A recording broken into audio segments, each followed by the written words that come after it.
This is a demonstration of how to calibrate a Z-Cap.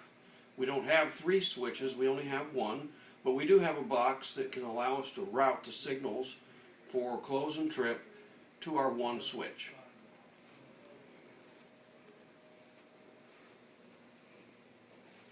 Okay, this shows that the Z-Cap is already in a normally run position, but none of the switches are calibrated. You can tell because all 3 of the A, B, and C lights are on.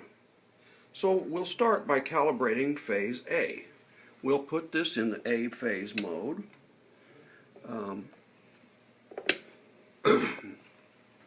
And the first thing we'll do is to set only the switch A switch high. So now it's high.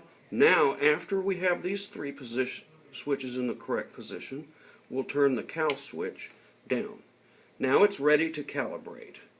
The first thing we'll do is make sure that it's tripped. That tripped the switch out. Now we'll go ahead and do a close. We have to do the close 3 times. There was a close, and because the A light is on, that means the calibration took. It was a good calibration. We have to do it 2 more times in order to get a good sampling of the switch timing. So we'll trip it. Now we'll go ahead and close. This will be the second close. Sure enough, the A light is on again, which means it had a good calibration that time as well. We'll trip 1 more time. And for the last time for phase A, we'll go ahead and do a close. That has now calibrated the phase A switch. We'll go ahead and trip the switch back out so we're ready to do phase B. Now to set up for phase B, we would have the linemen or workers move the calibration cable to the B phase switch. We've set the cal switch up, turn the A switch down, and turn the B switch up. Because these three lights indicate whether a unit is calibrated, the A light is off. That means A is calibrated, but B and C are not. So when we turn the cal switch down again, we are now ready to do phase B. So we have to do it 3 times. We also have to move our box over here so that now the wires coming out of the Z-Cap will go to the switch properly. So with this one here and that one there, we now can operate the B phase switch. There's the first calibration on phase B. We always have the A light come on to tell us that A calibration was good. It doesn't matter whether it's A, B, or C. It's always going to be the A light to come on that tells us we had a good calibration. That was a good calibration, so we'll trip it out. Now we'll do it another time. This is the second time. Once again, the light is on, telling us it was good.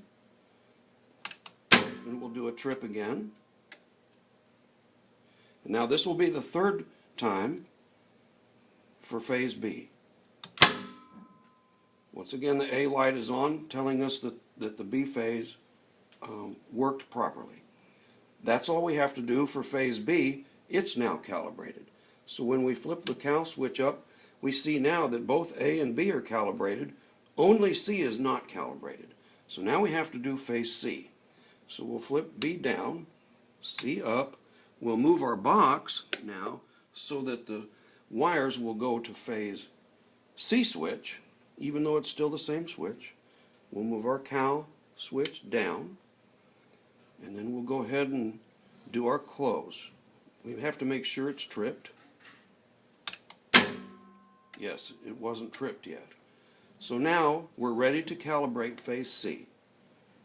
We'll do a close. The A light came on again, telling us that our calibration on the C phase was good. We will trip.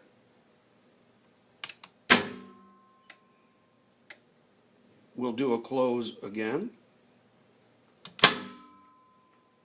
Wait for the VOK light. Trip it out. And one more close, and then we will be done with phase C.